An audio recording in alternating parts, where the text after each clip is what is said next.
Praise the lord everyone.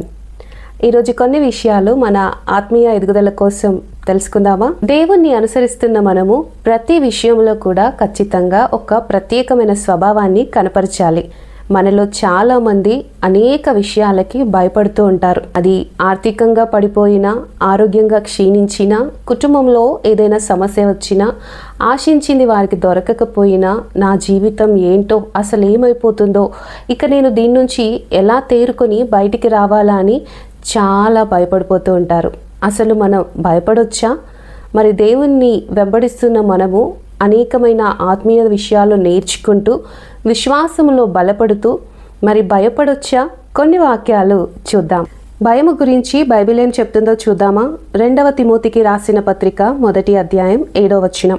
దేవుడు మనకు శక్తియు ప్రేమయు ఇంద్రియ నిగ్రహము గల ఆత్మనే ఇచ్చెను గాని పిరికితనము గల ఆత్మని ఇయ్యలేదు. అదేవిధంగా రోమీయులకు రాసిన పత్రిక 8వ అధ్యాయం 15వ వచనం ఏం సెలవిస్తుందో చూద్దాం. ఏలయనగా మరలా భయపడుటకు మీరు దాస్యపు ఆత్మను పొందలేదు గాని దత్తపుత్రాత్మను పొందితిరి. హల్లెలూయా. మనము దేనికి కూడా భయపడవలసిన అవసరం లేదండి.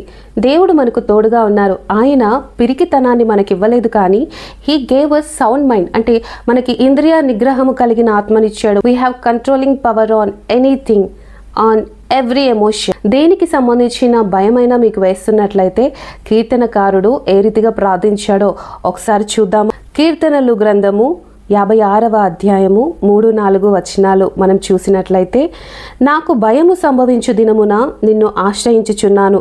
దేవుని బట్టి నేను ఆయన వాక్యమును కీర్తించెదను. దేవుని యందు నమ్మికయుంచి ఉన్నాను. నేను భయపడను, శరీరదారులు నన్నేమి చేయగలరు. కీర్తనకారుడైతే భయం కలిగినప్పుడు ఏం చేస్తున్నాడు? దేవుని వాక్యాన్ని ఆశ్రయిస్తున్నాడు, దేవుణ్ణి ఆశ్రయిస్తున్నాడు. దేవుణ్ణి ఆశ్రయిస్తే ఇక సర్వము సృష్టించిన ఆయనకు మించినది ఏదైనా ఉందా? పిరికితనం అనేది దేవుని యొద్ద నుండి వచ్చింది కాదు, అది ఖచ్చితంగా అపవాది కలగచేస్తున్నది.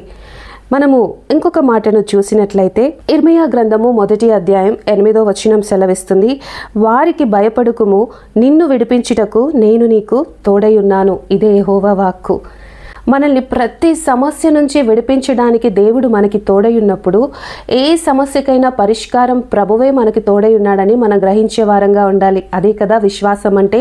మరి సమస్యను బట్టి, బలహీనతను బట్టి, రోగమును బట్టి, శత్రువులను బట్టి, వ్యతిరేకతలను బట్టి, నిందలను బట్టి, అవమానాలను బట్టి, దేనిని బట్టైనా సరే నువ్వు భయపడవలసిన అవసరత ఎంత మాత్రము కూడా లేదు. ఇంకా నీకు భయం వేస్తుందా? అయితే నువ్వు ఖచ్చితంగా ఇంకా ఎక్కువగా ప్రార్థనలో కూర్చో, దేవుణ్ణి ఆశ్రయించు, దేవునికి మొరపెట్టు. మరి ఏ రీతిగా అయితే కీర్తనకారుడు భయపడినప్పుడు దేవుని ఆశ్రయించి ధైర్యం పొందుకున్నాడో ఆయన చెప్తున్నాడు కదా, నరమాత్రులు నన్నేమి చేయగలరు, శరీరదారులు నన్నేం చేయగలరు. దేవునికి మాత్రమే భయపడేవారిగా ఉండాలని వాక్యం సెలవిస్తుంది. ఇంకా దేనికి, ఏ వ్యక్తికి, ఏ సమస్యకి, ఏ దురాత్మకి కూడా మనం భయపడవలసిన అవసరం లేదు. ఎందుకంటే దేవుడు మనకి తోడై ఉన్నాడు. మనకు సంబంధించిన ప్రతి విషయంలో కూడా కలుగ చేసుకుంటాడు. మరి మనుషులు పోరాడడం చాలా సహజం. అలా పోరాడి వాళ్ళు గెలవచ్చేమో, కానీ మన జోలికి వస్తే మన పక్షాన దేవుడు ఉంటాడండి. అది సమస్యతో అయినా సరే, దురాత్మతో అయినా సరే, శత్రువుతో అయినా సరే, మన పక్షముగా ప్రభువే వెళ్ళి వ్యాజ్యమాడుతాడు. దేవుడు ఖచ్చితంగా కలుగ చేసుకుంటాడు. వారి క్రియలకు తగిన జీతము ఆయన వారికి అప్పగిస్తాడు.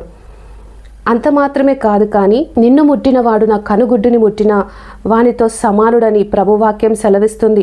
అంటే ఎంత ప్రత్యేకంగా దేవుడు మనల్ని చూస్తున్నాడు, ఎంతగా ఆయన మనల్ని ప్రేమిస్తున్నాడు.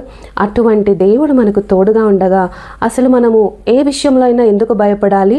మనము నిశ్చింతగా ఉండాలి, మనం సమాధానంగా ఉండాలి. ఆయన సమాధానానికి కర్త అయి ఉన్నాడు, శాంతిని అనుగ్రహించాడు. ప్రభు సెలవిస్తున్నాడు, మీ హృదయాలని కలవరపడనీయకండి అని సెలవిస్తూ ఉన్నాడు. కాబట్టి మనము అనవసరమైన భయాలు మన హృదయాల్లో నింపుకోకూడదు, కానీ మన ప్రతి సమస్యని ఆయన చేతికి అప్పగించాలి. ప్రభువు తప్పక కలుగ చేసుకుంటాడు. ఈ రోజున మిమ్మల్ని భయపెడుతున్న ఏ సమస్య అయినా సరే మీరు ధైర్యం వహించండి. దేవుడు మీ పక్షాన ఉన్నాడు. ఆయన విడిపిస్తాడు, ఆయనే సహాయం చేస్తాడు.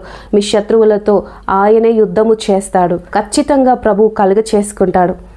అన్ని విషయాల్లో కూడా ఆయన సహాయం చేసే దేవుడై ఉన్నాడు. ఇప్పుడే మీ భయాలన్నీ విడిచిపెట్టి దేవుని యొద్దకు రండి. దేవునికి వ్యతిరేకమైన క్రియలు చేస్తే దేవుని నుంచి దూరం అయిపోతామేమో అనే భయము, ఇటువంటి భయాలు తప్ప మనము ఈ లోకంలోని ఏ సమస్యను చూసి భయపడకూడదు. మరి నీ ప్రత్యేకతని, నీ విశ్వాసాన్ని నువ్వు నీ సమస్యలు వచ్చినప్పుడు, నీకు బలహీనత వచ్చినప్పుడు నువ్వు కనపరచాలి. శత్రువులను వెళ్ళగొట్టడానికి ఆయన దిగి వస్తాడు. God bless you all.